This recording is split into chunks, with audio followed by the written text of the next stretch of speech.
I liked about that. I think a normal, let's say an average player, when, say Firmino passed that ball, he's on the halfway line, right? Now you give it to somebody like Salah. A normal player, just an ordinary good player, would have probably played that ball and gone, well, I think Roberto Firmino had equally amount of cause to say to Mo Salah, Mo, you could have fed me in about 10 minutes earlier, you could have done the same, he didn't. Listen, Salah wants to score, there's absolutely no doubt about that, and, you know, but there's like Firmino for me encapsulates what everyone should be about a player. He'll take a chance to score, but he'll also happily play his mates in. I think the other two desperately want to score goals. We've had this conversation here with both Andrew Cole and Dwight York. Each have said more than happy to pass to the other in the same situation. I think they're probably the best example of that, aren't they? I think it was Yorkie who said it because I knew that if I did this week, he'd be playing me in next, and there was never a doubt, was there, that one or the other would do so? There was never a doubt with these three, I don't think. I think the only time this becomes, it could become an issue, I'm not saying it would ever become it, but the only time it could be is if you're in a really tight game against one of the big boys, and it's 0-0 or you're getting beat 1-0, and you're a game you might be struggling in, and that happens, and you don't choose the right. I said about Firmino when he laid in Mane, it was the right option at the right time. If you don't pick that option and say it breaks down and Salah's there, Mane's there and Firmino's there and Salah doesn't play them in, and they drop 2 points or they drop 3 points, then it might become an issue, but I don't think Klopp would ever let it become so. And I think he's a good enough manager. He has a good enough relationship with his players that if he sensed anything like that, I think he would be right on top of it. But wonderful competition that they've got at the moment, and you would certainly rather that and the things that we're talking about now than you don't have that. So. And what Liverpool have got is a 100% record. They are top going into the international, nor Real Madrid quite the force that they once were. Does that once again open the door, do you think, for more English dominance this year in the two competitions? Yes, I think it does.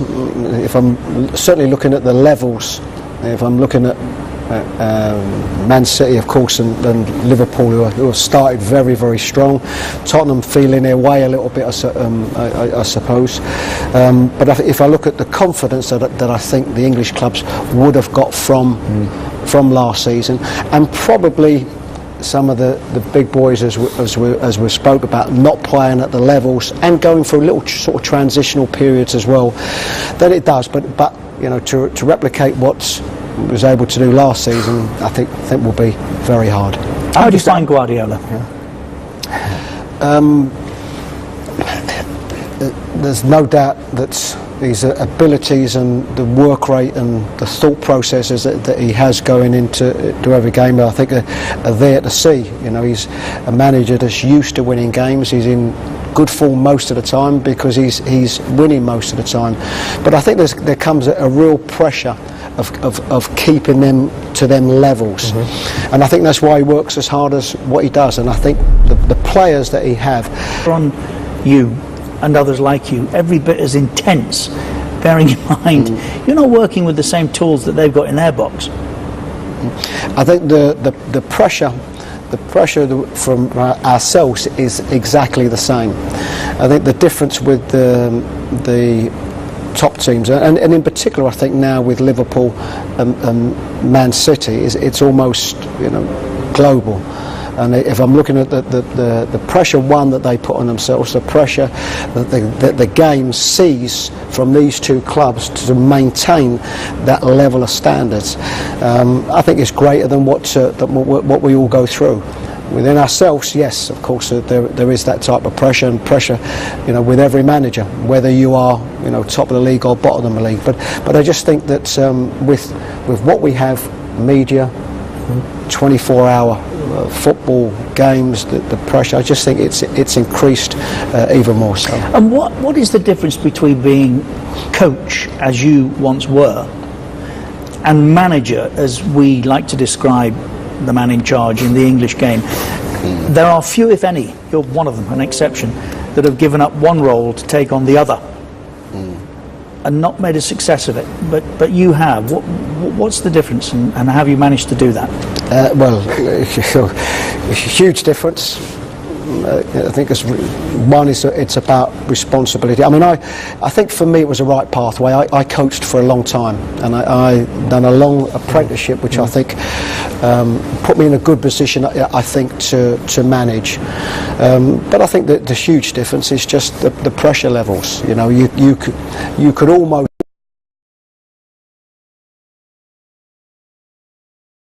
think as a coach, as a first team coach, you sleep better. You can switch off. You can switch off. You can do other things. You can sleep better. I think when and particularly in the modern game where the turnover of managers it's so quick, the relationships I think that managers are having with boards and chairmen can be so sort of volatile, and so because of the pressures of it, that becomes, I think, the huge difference. That it becomes 7 days a week, becomes constant, and you're always looking for them moments when you can switch off. The pluses and the reasons why we always do it is for the good moments, and the good moments are winning games. Spoke earlier about the difference between you win on a Saturday and you lose on a Saturday. You could almost lose 2 days. If you've lost on a Saturday, your Sunday.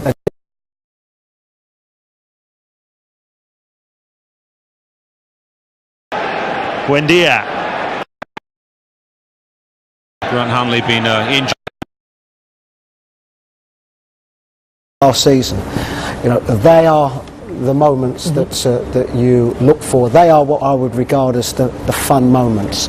Players that hadn't played in the Premier League, that desperately wanted to become Premier League players, and are now into their third season in Premier League play. They're the fun moments that you have. They're the moments that you can get, and it's why we do it.